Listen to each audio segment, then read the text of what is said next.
Well, welcome. Nice to see some familiar faces live in person, and welcome to everybody who might be watching online.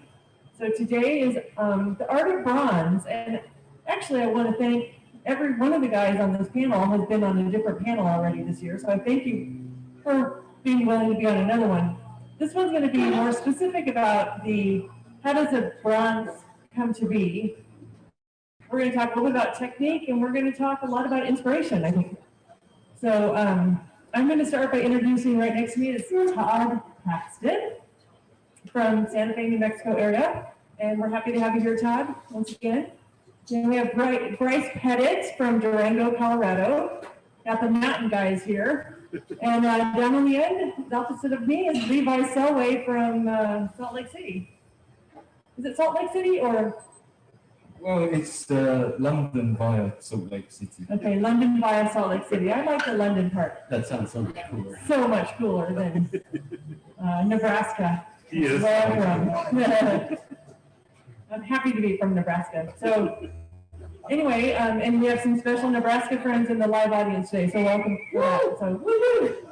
So okay, well let's go ahead and get started. I always like to have the artist tell just a little bit of background about them, how long they've been an artist, and you know, why you picked sculpting, but don't go too deep in that because that's like where we're going to go with the rest of it. But Todd, let's start with you.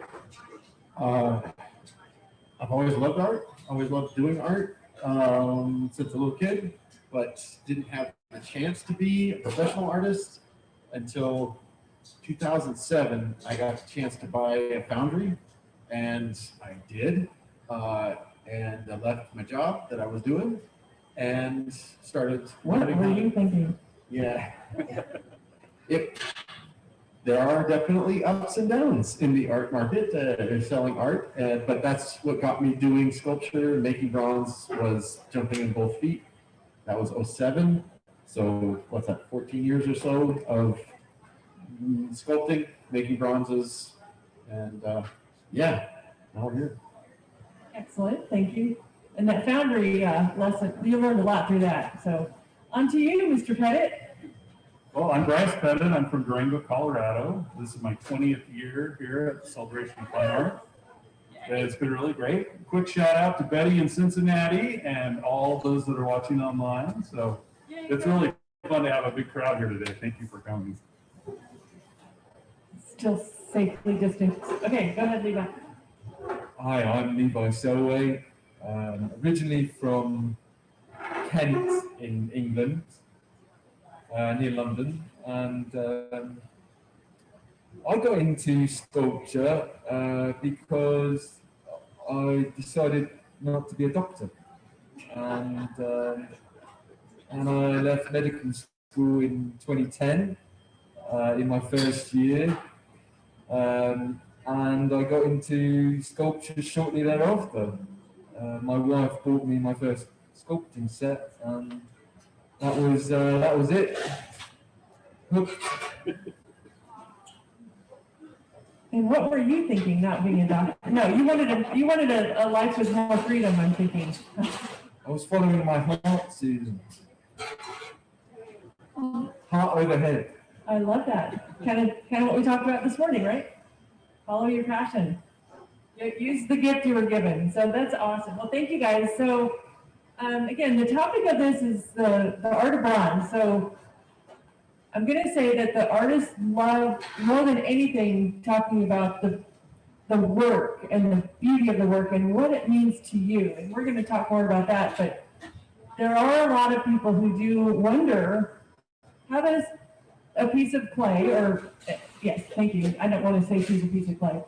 How does a piece of clay like this turn into a piece of bronze? And I think all of you can jump in, but I'm going to start with you, Todd, because he used to own a foundry. So he does know, they all know all the steps, but all of you can chime in, but this is how it starts. And we've got some great tools that we can pass around as we go along through the discussion. So. Yeah, so this is the most asked question of any bronze artist because it seems like a mystery. That's Plastolene Clay. It's a plastic-based clay that we sculpt with. It doesn't ever dry out. So to get from this real temporary to a very permanent, there's lots and lots of steps. And I'm not going to take all the steps, but the first step is to make great art, to make something that will absolutely capture someone and draw them in, however it's done, compositionally well done, all of those things that make great art. That's the very first step. Then, after that monumental step, then becomes the process, which is much more of a manufacturing, because the creative part has happened, not the end of the artistic abilities. New word, That Yeah. But the first step is to make a mold over the clay using silicone rubber typically, and then plaster over that. And when you do it, you paint the silicone rubber on the clay, and it's looks like honey. It's real sticky, it's real flowy, and it flows all into all of the recesses. We will capture, if you got the clay in your hand now, you're putting thumbprints on it, and that silicone rubber will capture even a thumbprint of detail. That silicone captures the detail. The plaster that goes over it holds the shape.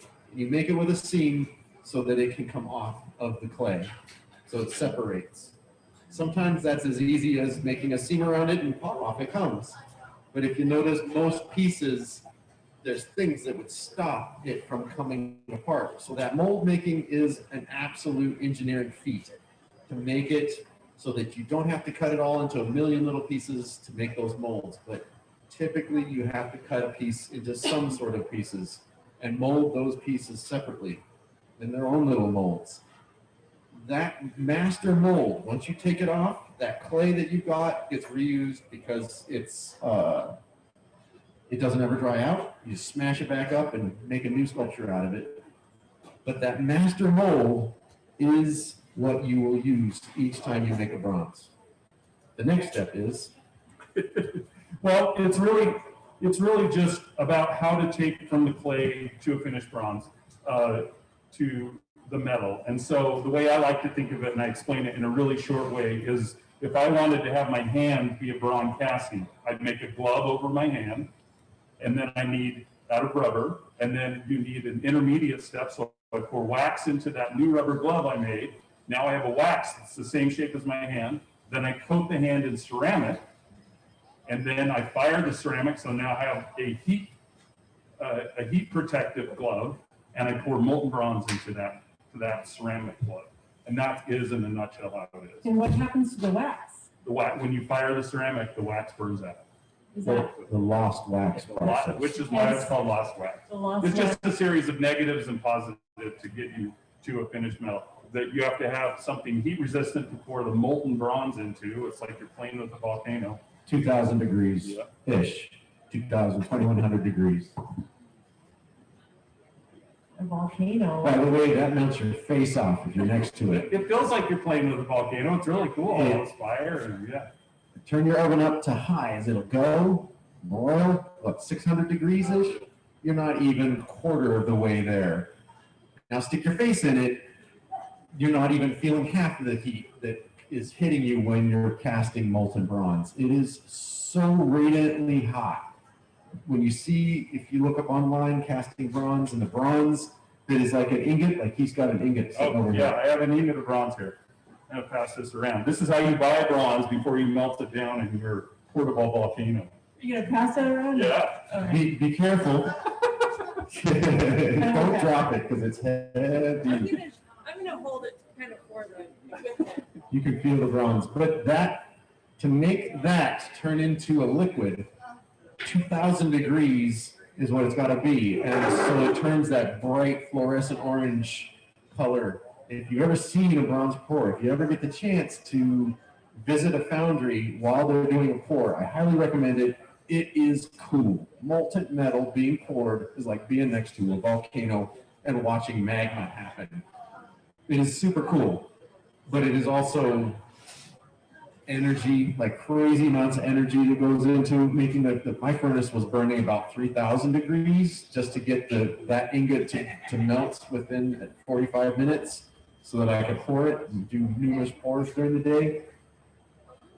That's the one thing I didn't know. When I bought the foundry and I made a pour yard and I made my furnace, and it's go like a turbojet, and it's so hot down in there. The first time the crucible's full, the metal's up to temperature, and the first time I opened the lid and we're gonna grab it with the tongs and the crane, and I immediately was so hot.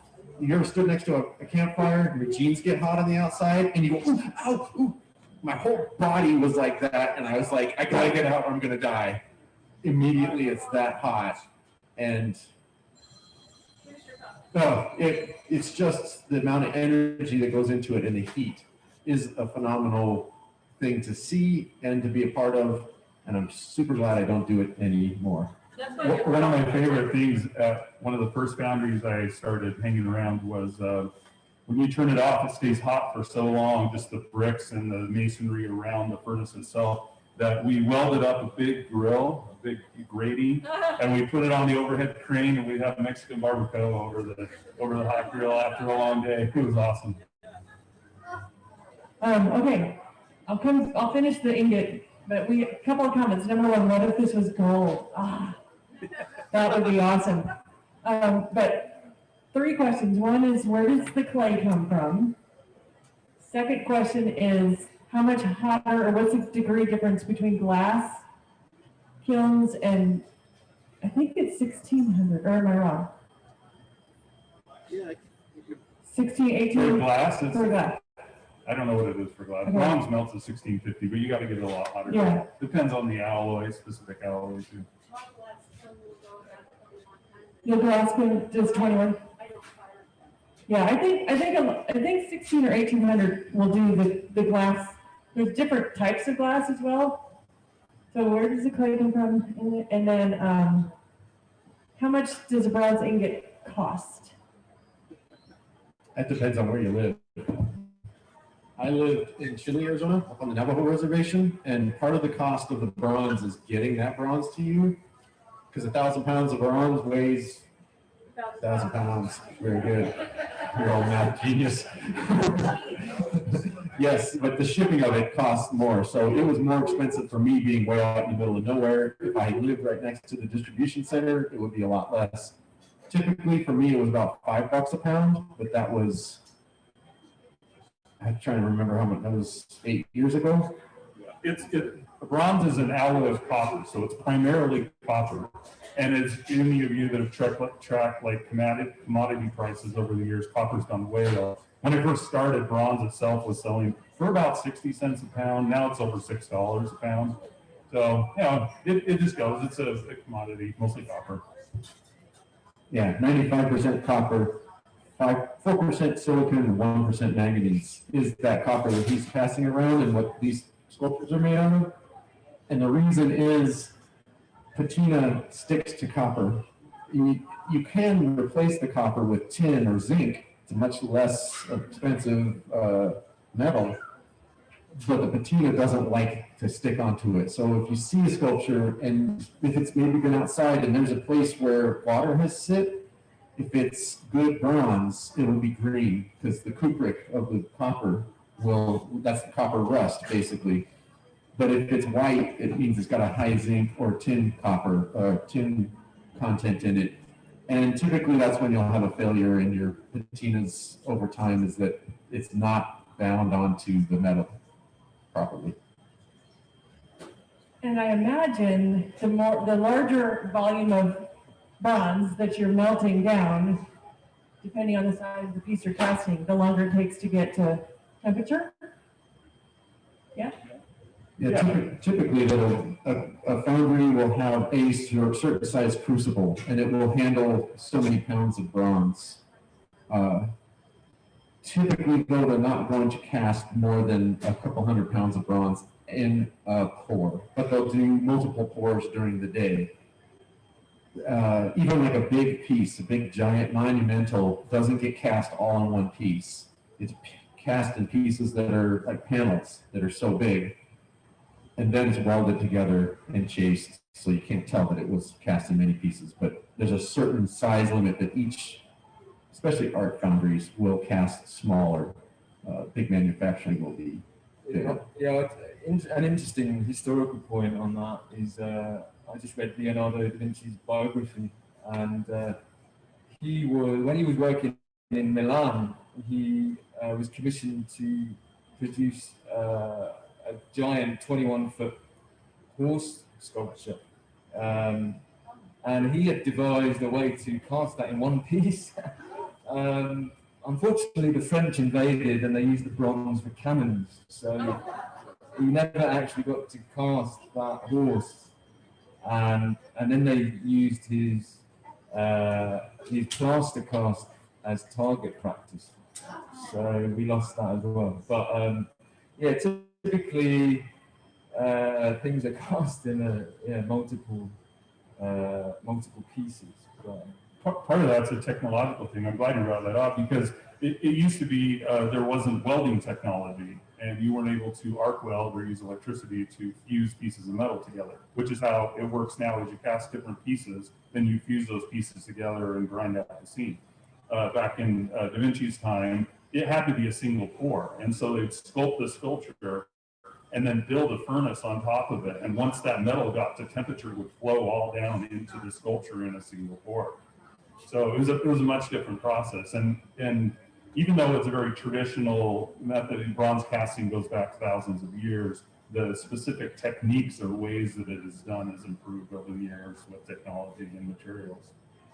Yeah, I think that Perseus there in Florence was one pour. Cellini's autobiography has an interesting read on how that was cast, and it was just like that.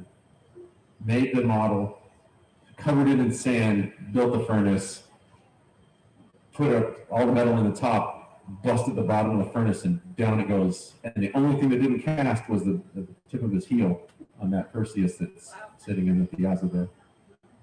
yeah, I think the oldest surviving bronze sculpture is a piece called Dancing Girl. It's from the Harappan civilization, which was 2,500 years before Christ. It was a small piece because they couldn't do large pieces at the time, but it was the the Greeks who found ways to cast larger life-size sculptures. Innovation has been around forever, right? So, Just on it, I love that Levi's bringing the history into it. You're helping us keep it classy here, man. I love it. And I'm sorry we keep talking over this. But I find it really fascinating that I really feel like art was the introduction into all metallurgy.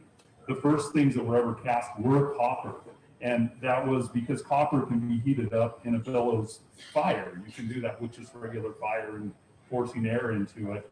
And the first figures that were found were artistic little talismans and little objects of art.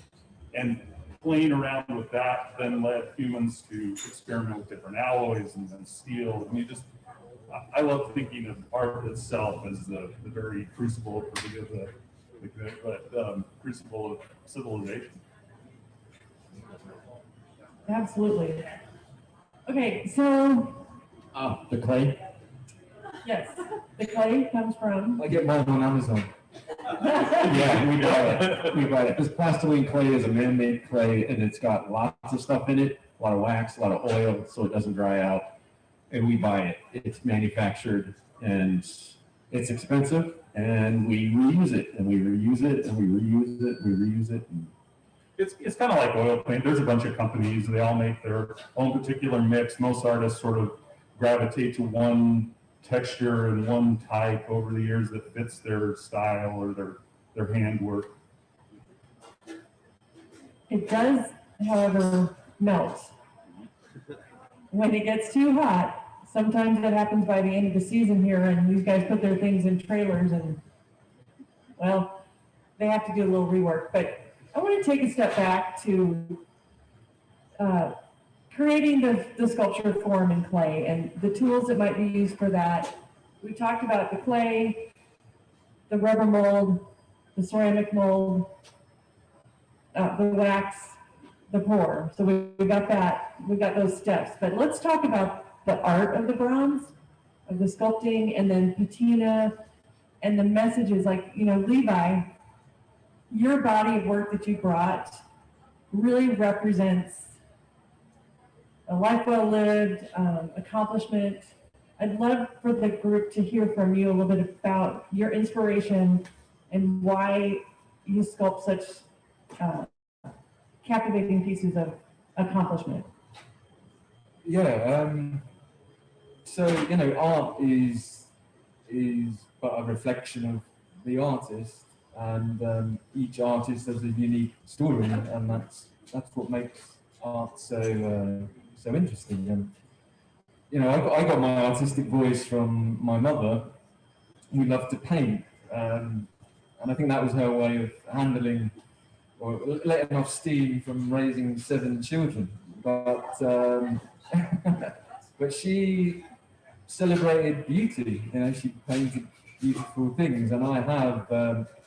So I lost my mother when I was 7, when I was a young boy. But I have one of her paintings at my bedside. It's of a little Siamese kitten playing with a ball of string, and and so, you know, for me, art has been a means of expressing emotion, and over time, yeah, I mean, I left medical school and got back into art, and you know, I attended the Florence Academy in Italy. I was fortunate to do that and be surrounded by beauty. I've been able to live in a lot of different beautiful places, not just in England, but in Paris, where my wife's from, and also in Nice on the French Riviera. And I've been able to see a lot of beautiful things.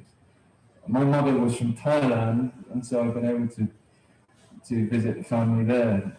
But essentially, having the good fortune to see so much beauty in my life, I kind of try to celebrate that in my work. So I celebrate a life well lived as I see it. And so when I come across, it could be something like I have a piece on an expectant mother, and I sculpted this lady from life who was just about to give life, and it's a very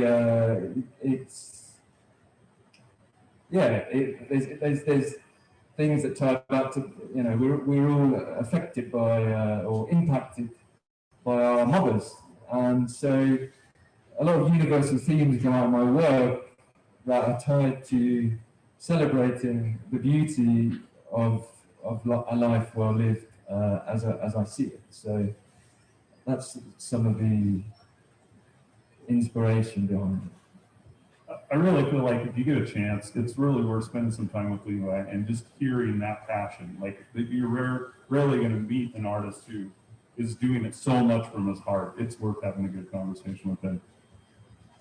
And the triumphant, each piece that you have just exudes triumphance. Let's make up all kinds of words today. Triumph. Is that a good word? Triumphance.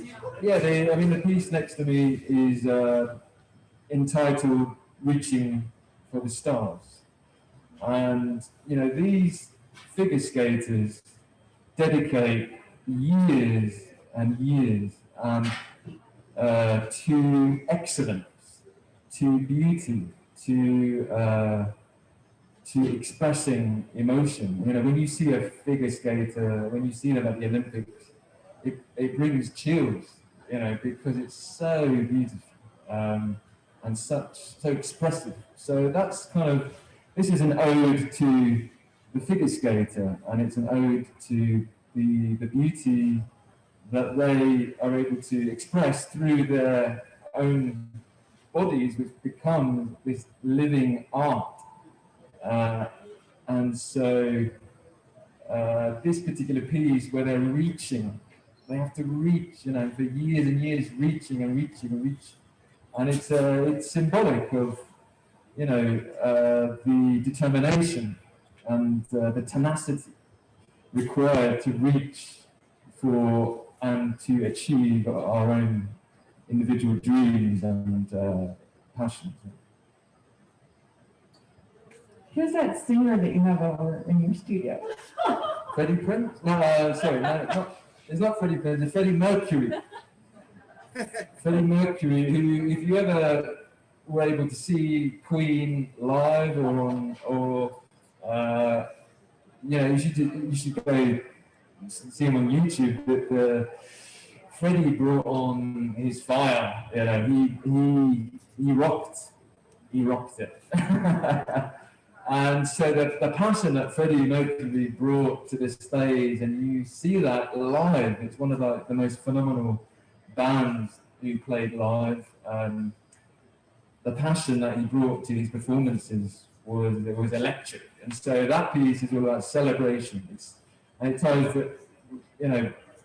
into this show. And this is about celebrating beauty. And so that piece is about celebrating your own life, your own unique voice, your own unique journey. And as always, I love seeing the world through the eyes of an artist, because some celebrity, no doubt, flying in to my art. But I mean, the captivating vision that an artist brings to all of us of that euphoric moment or that triumphant moment is brilliantly done. We'll probably come back a little bit later when we get to patinas with you, Levi, but Bryce, you have a great interesting background too that sort of led you into your subject of choice. But I mean, every animal or bird that you sculpt really, to me, brings joy, and your passion lives through your art as well. Well, thank you. Yes, I have a background in biology, which you can see in my work. I love animals, and for me, animals have just become this language with which I tell any story I want to. It feels like such a broad palette. Any animal out there embodies a different attitude or a different spirit, and I can tell and express whatever it is that I'm trying to at the time. This is a sculpture of my kind of modeled after my cat Clouser. I call it Cloud9, and you can just see that confident satisfaction of a cat as it's sitting in the sun. And I love how some of your pieces are very detailed and some are very loose, including the fragmented piece behind you. Oh, yeah, I have one I can pass around. I've done a few. I am such a tactile person. I love to touch things, which seems obvious for a sculptor.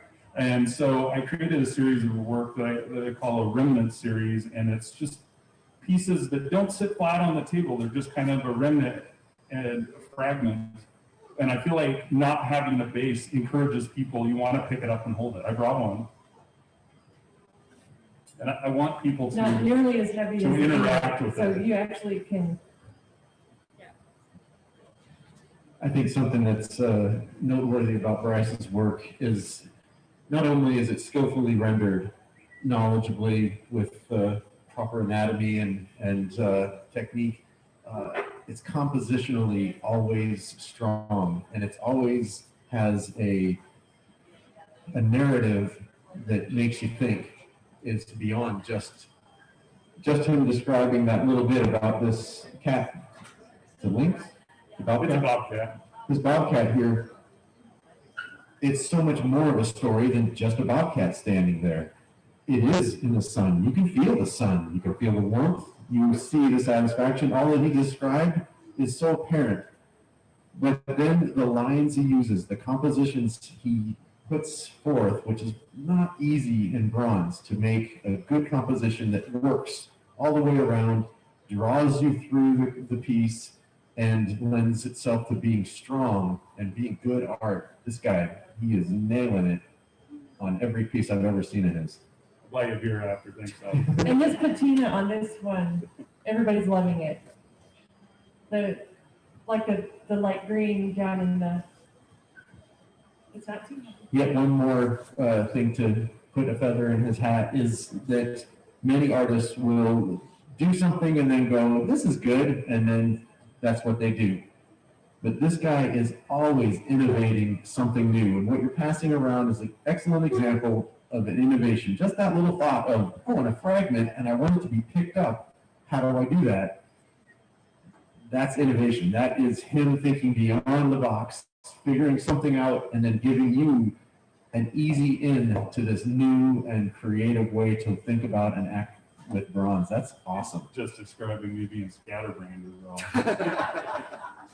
No, Todd's the master of storytelling, which is what. Well, I think that was a lob over to Todd. Oh, I do art because of the connection that happens. We're all viewers. We're all able to have an aspect. I love bronze specifically because you get to tactily interact with it.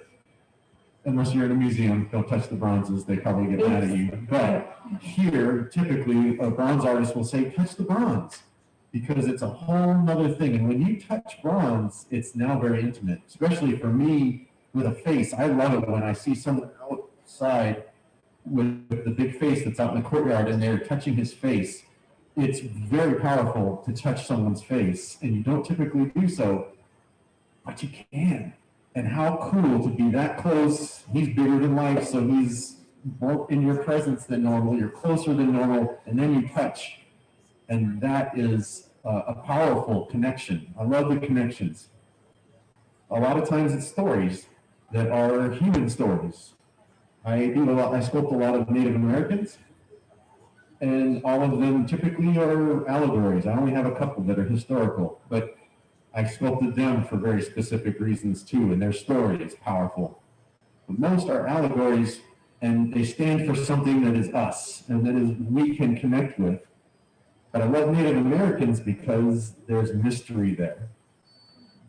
You don't understand their culture unless you are their culture. Same way as someone doesn't understand you unless they're part of your family. And that is a mysterious thing that we all have. Who are they? Who are they? I sculpted a fellow wearing nice chinos and a golf shirt, a white guy, you'd be like, yes, so.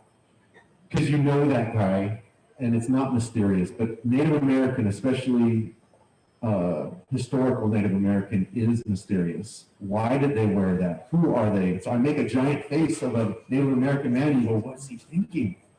What's his world like? And that mystery is so cool for art. It is, I think you need the mystery so that you look further. You look to delve into it to find out what is the answers. Sometimes those answers lie in your own experiences in life. I find that very cool. So a couple of the people asked about the patina on this particular piece. And I think you guys are all masters at deciding upon patinas and what to do. And some of you do your own and some of you have others that do it. But talk a little bit about how you acquired that. For me, I'm not a good patineur, so I find people around me that are really good. And I have the help of a master patineur named Nathan Bennett, who just does absolutely beautiful work. Yeah, so he also does his own patina. He does. He's an artist in his own right. And so we have the greatest conversations. I'll create a new piece, and I'll describe to him not what I want on the piece, but how I want it to make you feel, or what it was that I was trying to express with the piece. And he interprets that, and his language is the patina, it's the chemicals itself. And that's what patina is just a controlled oxidation. You know, the Statue of Liberty, that's copper that turned green because it's oxidized by the sea air. So what you're seeing here, the browns and the reds, they're from ferric nitrate, which is iron, elemental iron. The greens are from copper. So, and then you polish it up where you're seeing the gold highlights coming through, and the reflectivity is the metal itself shining. Because the ingot that we passed around is the natural color bronze. No. It's oxidized a little bit. It's a very bright gold when it's polished up. It's a dull gold if it's not polished. Yeah. They go to sleep. I didn't talk enough. I said no one ever. Bronze is real gold looking. It's kind of a real yellowish gold. And when we think of bronze color, like is on his piece there, or maybe his skin, that's layers and layers of ferric nitrate, which is acid and iron. I make it with nitric acid and nails, and it boils up and it chemically reacts and makes, and then you put it on hot. You burn the bronze until it's about 200 degrees. Then you put it on with a brush or a spray gun. Different ways you can put it on causes the chemical to act differently as it hits, but then it sizzles on like a hot stove. I think of it like I always say it's like doing a watercolor on a skillet, because you put the patina on it and it goes pss, pss, pss. And so for someone to control it like Nathan does is very, very difficult. That's why not many sculptors do patinas also, because it takes so much time to figure out what will that chemical do. And then on top of that, it's such an art form in itself. If you can find someone that you work well with and your vision comes through with their technique, that is very important. And I think a lot of sculptors struggle to find that right person to work with. I choose not to work with anybody else because I have stumbled through and struggled through and found my own voice in how I do it. And I still am trying to experiment all the time. But I can't give that away. I can't trust it. That's great. I have very limited capacity, Todd. I can only maybe master one thing in my life. So that's my hope anyway. I think it bears saying at the time too, like, I'm not sure everyone realizes how much bronze casting is a very collaborative process. There are so many steps that go into it that to some degree or another, to some extent to another, you are reliant on people with very specific skill sets. And, you know, whether that be the foundry, and even if you delve into the different materials themselves, there's a skillful creation of that, all of those things that go into it. And that really is the major cost of a bronze sculpture. I have a big eagle in my booth if you ever get a chance to get down there. And that sculpture itself, apart from my sculpting, there is about 100 man hours in creating that piece of artwork. And so I find whoever that I can, you know, very skilled craftsmen to help me in that. It's an amazing piece. Everybody needs to go see it. Levi, do you do your own patinas? No. The point I've been thinking of since we started talking about this is that there's a lot of hidden heroes behind the bronze sculpture, and people they literally risk life and limb, you know, dealing with these high temperatures, and you know, and unfortunately that, you know, sometimes industrial accidents happen in foundries, and that's, you know, and it does happen. So these hidden heroes, we owe a lot to them. And when it comes to patina, same, you know, you know, at the academy, we did learn how to mold, and so, you know, I've kind of done some of these steps, but for me, I really wanted to focus on the sculpture, and I was fortunate to find a good patina to kind of translate, like Bryce was saying, you know, it's almost like they're translating your vision into color. And, you know, whereas the painter, once they've done their underdrawing, they're using color from the start. The bronze artist has to wait to the very end. You know, it's like this waiting period. And once you submit your work to the foundry, you don't see it again for 3 months, and you come and it's almost like you have to rediscover the piece. And, you know, for me, what I've discovered is that I almost need to see it in the bronze and let it speak to me.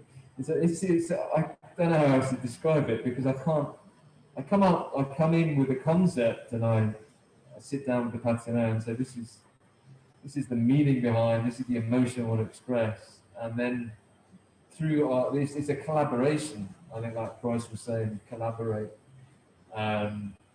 to bring this to life. So I mean, this figure skater, you know, they wear such beautiful dresses that often have a lot of sequined in, and they're really, really well designed to kind of accentuate their movement and beauty, and so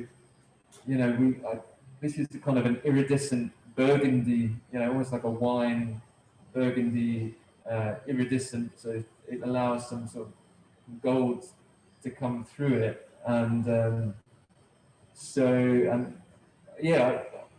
trying to nail and communicate skin tones and things like that, I knew that was going to be challenging, but when it's in good light, it really, I think he did a really good job. So I mean, I was very happy with it. It's a beautiful piece. So, how about giving a shout out to some of the unsung heroes? What foundries do each of you like to use? I exclusively use bare bronze up in Springville, Utah at this point. They don't do my patinas, I do those, and I do all my own metal welding and chasing, except for on a big piece, which becomes unwieldy for me in my studio. But yeah, really great foundry. Mike Bear is super nice guy that is concerned about giving the best and listens well. And that's very good. Communication is important with the foundry. And they have a great Facebook page too, which one year I actually screen grabbed off there to talk about bronze, because they're in these big, fireproof suits, and the cauldron, the crucible. I mean, you see the fire, you see it. So check out Bear, BAER, bronze, to get some good background on that. How about you, Bryce? Bear Bronze is my primary casting facility as well. I use 5 different casting facilities, each one kind of specializing in different things. They can't contain Bryce Bennett. That's all it is. Just one founder can't do it all. Yeah, Bryce needs 5, just so you know. Well, they all have different things they're good at. One of the things I've been playing around with a lot that creates a totally different finish is I've been casting stainless steel. And regular foundries with the forced air gas furnaces are not able to melt stainless steel it doesn't get to that temperature. And so then you have to use a specialized furnace called an induction furnace, which is using a magnetic field to flip the polarity of the metal within the crucible. There one I use, I have a small place that I have to do some of my jewelry casting in sterling silver. So there's a number of different places. And whatever it is, you find a problem, then you try to figure out how to solve it.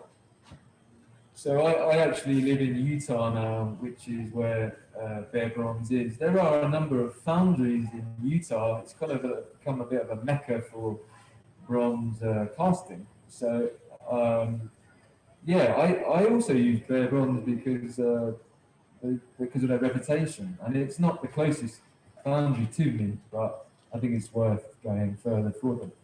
But I want to shout out to Brogan Johnson. He works with Bill Sturgis, who's a master Patina artist.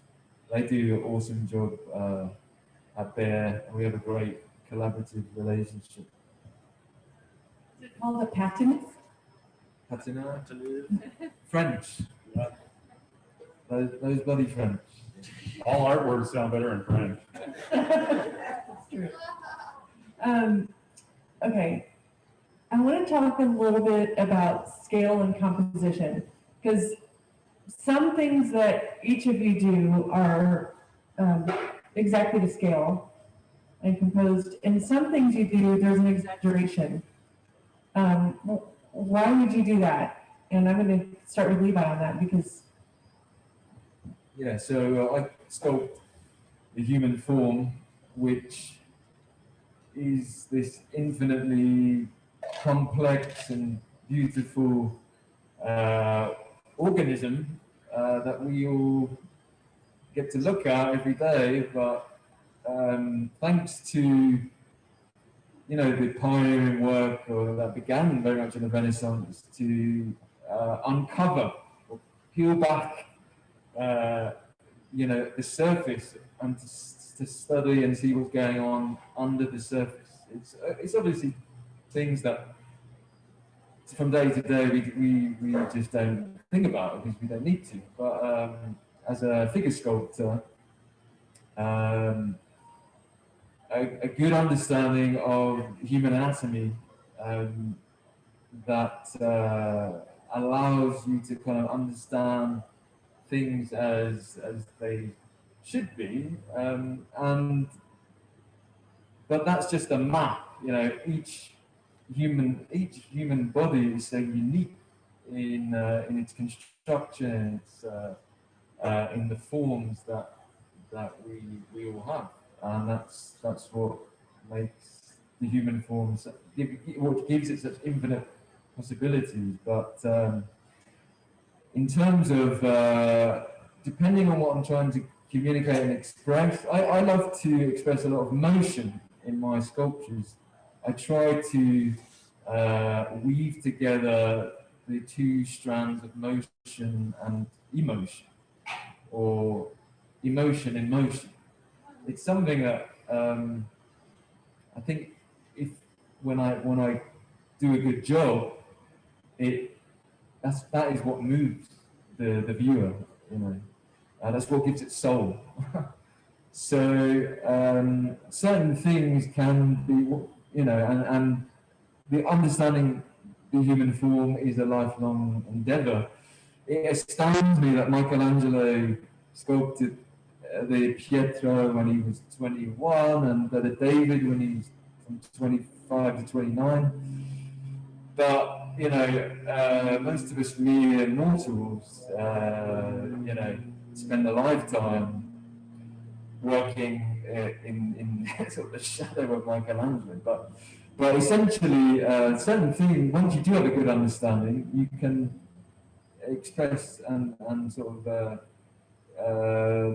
modify or change certain things, whether that's in the composition or the rendering of certain forms, to help emphasize or accentuate certain things, such as strength or flow or composition. But yeah, but does that help?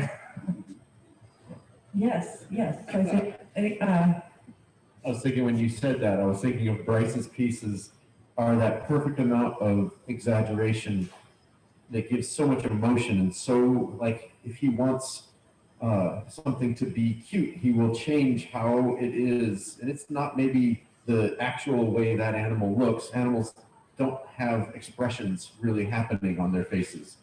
They will maybe, you know, growl at you and the snarl and the muscles change and such, but they're not, you know, they look cute in certain circumstances, but he utilizes different proportions. Maybe it's the size of the paws that give it a very youthful look, because you know that the animal's going to grow into those paws, or he will accentuate the long spine in one way that will make it look live and sensual in how it is twisting.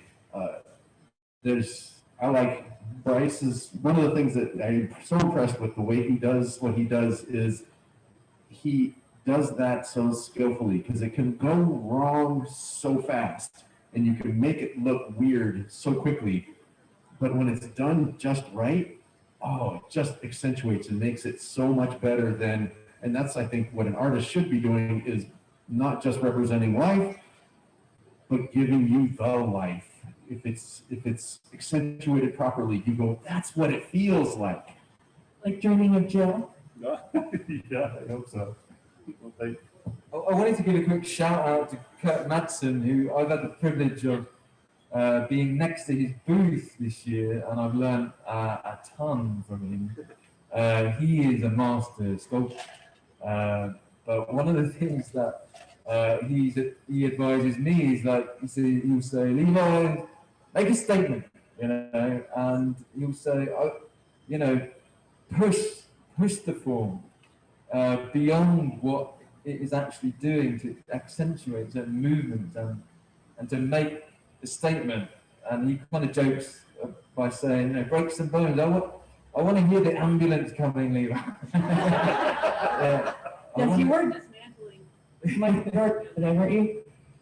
Sorry? You guys were Dismantling Michael Jordan the other day, I think. Yeah, exactly. Yeah, I'm working on a basketball player, and so I was pushing and pushing to beyond sort of my comfort zone to make certain statements and make it compositionally, more beautiful.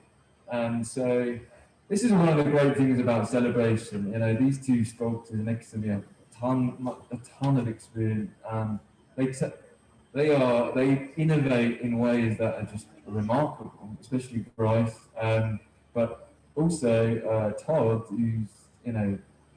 Todd takes risks. You only have to see his giant sculpture outside to see, and so they're inspiring sculptors for me.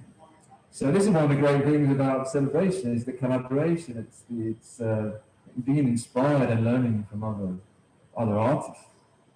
Todd is the bravest sculptor I know. He's the guy that'll be like, yeah, I'm going to do this huge monument, and it just does it. It's amazing. And we can give a little shout out to a former Celebration of Fine Art artist, Namvia Okonkwo, who Levi reached out to Namvia through Instagram. And anybody here remember Namvia, like 7'2", fabulous sculptor. He's in the Atlanta area, and along with Namvia and everybody else here, the generosity is amazing, and it's part of what makes the art soar when you get creative collaboration going with these brilliant minds and generous folks as well. So it really is a creative laboratory, and there's so much collective experience and such around here. It's very formative for an artist. It has been for me. I was thinking of we're talking about making the bronze and all of this work that goes into it and how expensive it is and all. And I just want to say that doesn't matter. In the end of it all, what is the art? And that's what they're talking about, is getting inspired to make beautiful art that connects with people, and how does it make you feel? And if you're looking at it, oh wow, that was a lot of work, I bet, then you're looking at it wrong. Look at it and say, what are they trying to tell me? Or what am I feeling as I'm looking at this? And that means that art is working, and it is good art, and it is worth that money that is being asked for it. It's not because it was 100 hours at the foundry, or he slaved over it for a long time to make it what it is.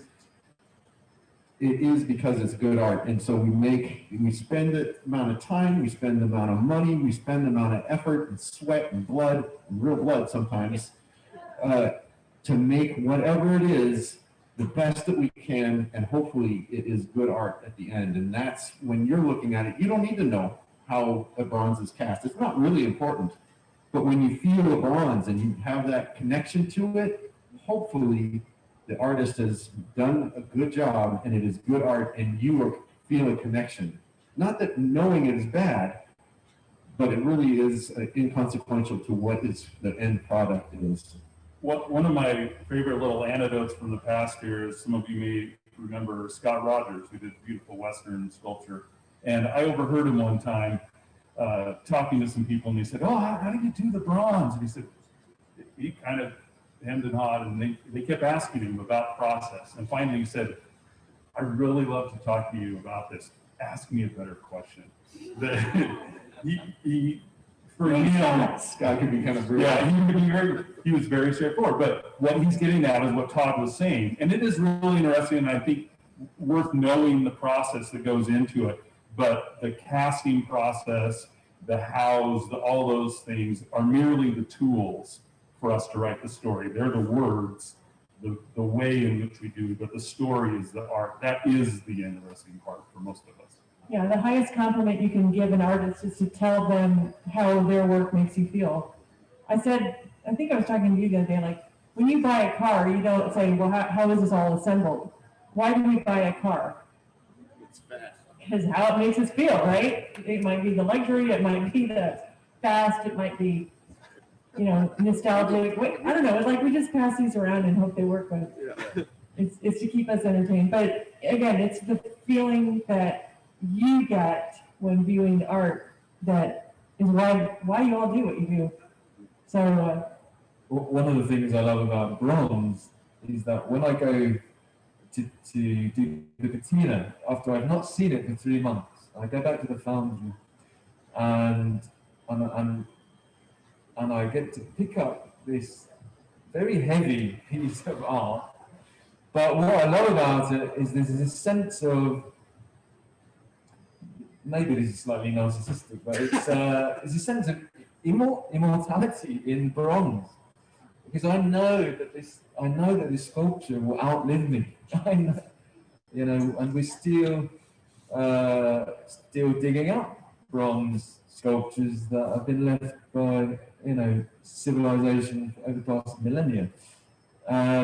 There's something about that, and I think it also ties into this theme of what is good art. Good art is timeless, and there are few things in this life that are timeless, that don't break, that don't go out of fashion, and that continue to bring us joy if we're fortunate to have that, whether it's going to see it at an art museum.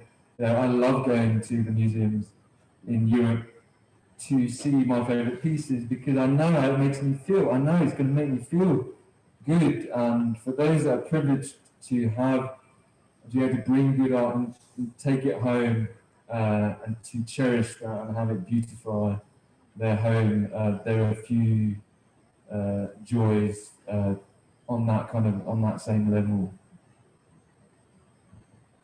Amen. I was thinking about we're talking about bronze, so there is a fair disconnect from collectors to bronze, unless you are a collector of bronze. It's like you join this special club of people who get it, because so many people who collect art because there's a blank spot on the wall. I need a painting to put on that wall. Do you need a bronze to put in your room? No, you don't. You don't even know you need it till you have it in your house. And then you say, how did I live without this bronze sitting right here in this perfect spot that makes me so happy? And I give it a spin halfway as I walk by it every time.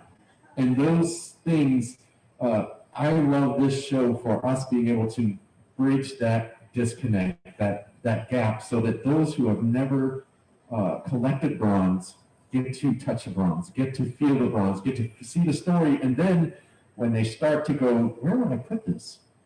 It's a difficult question. I don't know. I've never put a bronze in my house. Where do bronzes go?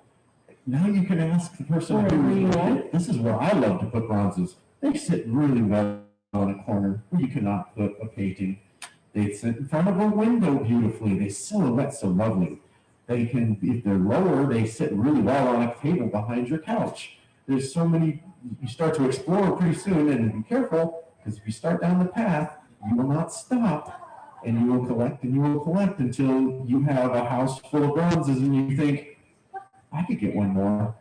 Let me see the bronze you love next. Always room for one more. You guys are so amazing, and I want to also, Levi brought up, we have other beautiful bronze sculptors and other sculptors, but this was specifically about bronze. But Kurt Madsen is the master of telling the Western story through his bronze work, accurately, vividly, beautifully, and I can't remember his foundry that he uses. Is he there? No, he does cast it there, but he also casts it other places too, because he's too big for one foundry also. Yeah, and then we have Paul Ryner, who's walking back into his little quadrant over there, who is a sculptor, cast in bronze. He's frequently done bronze casting here, not so much this year with COVID, but he's got his own studio back in Maryland, and they're casting, you know, not giant pieces yet, but they're casting bigger and bigger. And the road runner out on the road is Paul Ryner. So I'm sure it's got a better name than Meet Meet, but I think as people drive by, that's probably what they're thinking. So Meet Meet, and then, you know, we have other three-dimensional artists here who sculpt, but these guys, you know, represent our bronze artists beautifully. We would love to see what kind of questions anybody might have. You guys had great ones when I was walking around out there, so please. So I've heard a phrase, and you kind of touched on this, life is art, and God is the great artist. So my question is, and maybe you've touched on this a bit, but can you share about maybe your background a little bit as far as what spiritual input in your life, maybe your worldview or how you think about God and creativity that impacted you as you were getting into art? Nature's my church. Nature? Yep. So your spirituality and view of the world is nature, and that's what comes right out of your hands. I think all humans love to create, whether you're creating a tasty dish or some beautiful music, or you are conversing and having creativity in your thought process for whatever it is you're passionate about.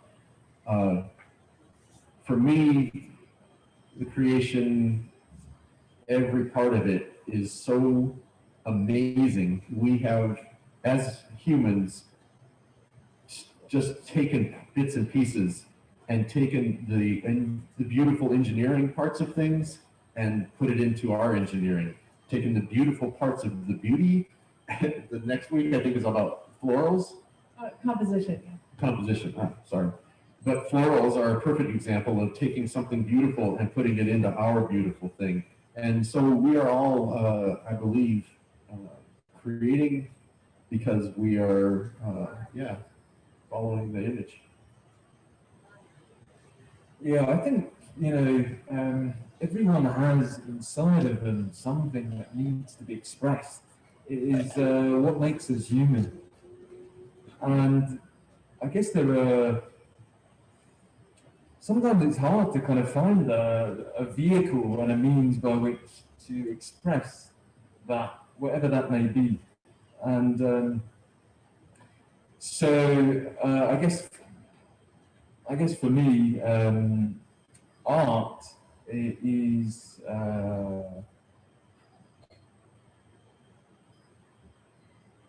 when you see a sunset and you see the ocean and you see a mountain, it's unspeakable beauty.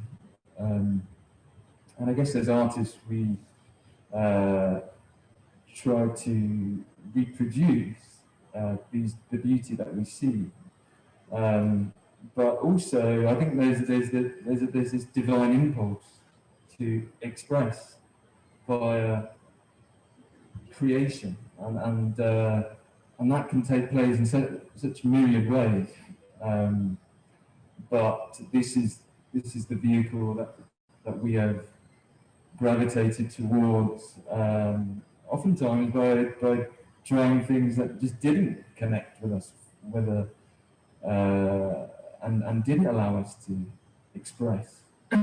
So, and I think when an artist is so in touch with that voice, and they're able to pour their soul into a piece, and that piece then has a piece of that artist's soul in it. And when someone walks by it who is also in tune with their artistic style, there's this soul-to-soul connection.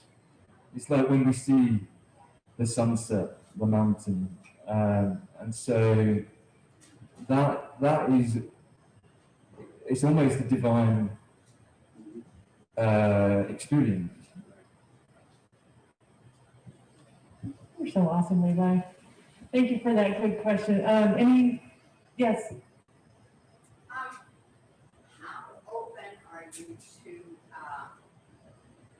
changing up the patina? I mean, I know you have an addition, and so you do 1, 5, and then you've got 15 more, 25 more that people are going to order. And you want a different patina. How open are you? Okay, I'm going to repeat that question for if you're doing a precast or even, it's sculpted and you're going to order the bronze, how open are you to changing the patina that they might be looking at today to maybe customize it to a collector? I'm very open to it. I feel like I love seeing how different pieces change with different ones. It depends on the piece, though. There's some that I'm like, no, that is the message. That's the language for that one. But there's some, depending on where it's going to go, I referred to casting some pieces in stainless steel earlier. I'll cast the same piece in bronze or stainless steel, completely different feel to each one of them, and I like seeing how that plays around. I make the sculpture, and then how it's presented after that, I'm fairly open to it. Yeah, me too. There's some collectors have a real strong sense of what they want to see, and I'm okay with that. There's things I won't do. I don't like extremely colorful patinas that look like they're painted on and it looks kind of plasticky. I think that cheapens it. But I do like multicolored patinas, and I also like one-color patinas. Everything that Nathan Bennett does, I love with. I think some patinas work better on some pieces than on others. That's my personal preference. And it's not going to be sitting in my home. If it's a collector that has an opinion about a patina, it's going to be sitting in theirs. And personally, I want you to have the piece that you are in love with.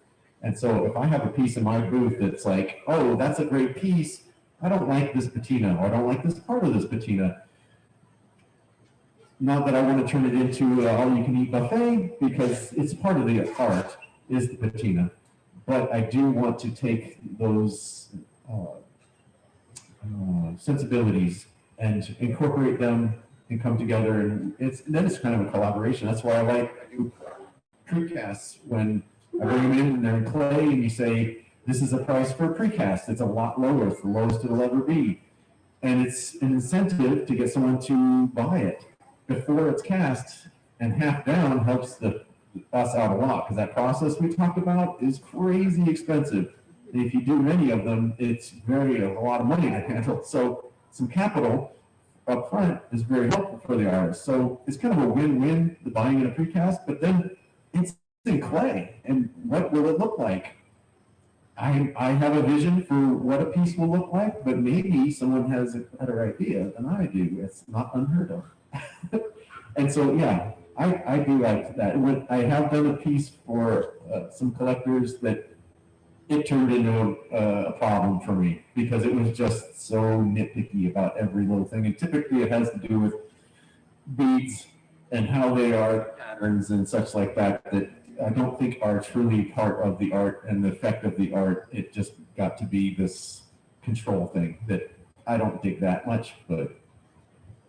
Well, I just say we're open to it, but also we do really carefully consider what patina is on there. So Yeah, some of it is like trusting the artist, but I do love that you can be somewhat flexible, and even our bookends.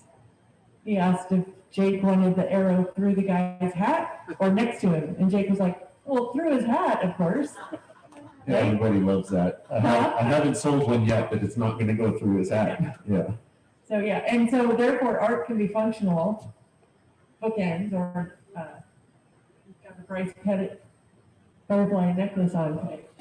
So we can, any way you want art, we'll figure out how to deliver, I think is our motto. But we might have time for one more question. I think we've gone a little bit over, but we're so grateful to all of the knowledge that you guys have shared. Anyone online, Beth? No? Okay. Levi, you said you spent a year in medical school, and I'm just curious because you told us that your passion is for the human form. How much did the medical school play into that? Yeah. And how much does it play into the actual, like the anatomy and so forth, that you have at least a little more understanding that can go into your art? Yeah. You know, I was able to study cadavers for anatomy, and you know, for me, yeah, absolutely, there is an attraction to the human form. I guess for me, medicine was about healing. However, and I spoke to a Galloway very recently about the topic of healing and how art absolutely has a healing power. And he actually told me when he gets sad, he goes and buys a piece of art. You know, yeah, because you know that's the sort of power that art has. But coming back to anatomy, yeah, at the academy, massive emphasis on not only working from life, so that we build up this vocabulary of a library of form. Or when you study, draw, or sculpt 50 different human, models, 100, 1,000, you're developing this library of form, and anatomy. It's a lifelong pursuit. I even, I always have my anatomical chart with me that from the Bible of Artistic Anatomy, which is called Artistic Anatomy. And it was written by Dr. Paul Richet, who in the 19th century was both director of human anatomy at the Faculty of Medicine in Paris, but also at the Academy of Fine Art.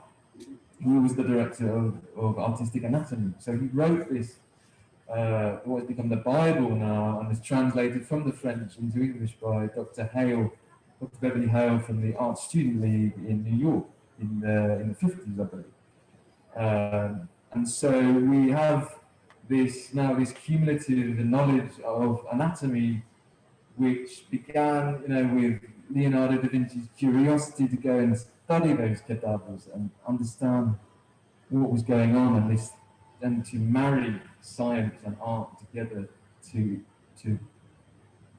push the work forward there.